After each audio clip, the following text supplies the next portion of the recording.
So I'm in the Hyperbaric Oxygen Chamber over at Rene Chiropractic, and I wanted to just film this because last time I had a number of people asking, what is it like when you're in here?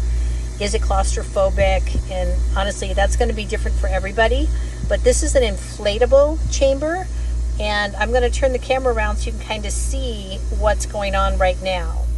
So it's inflating around me, and basically all I'm doing is kicking back under a blanket, relaxing.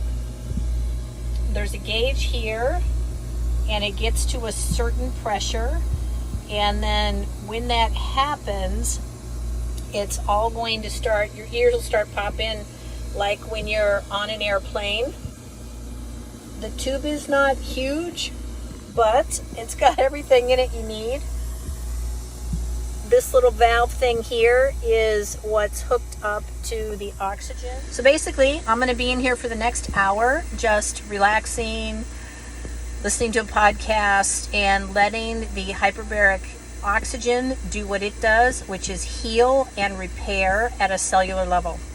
Catch you on the flip side.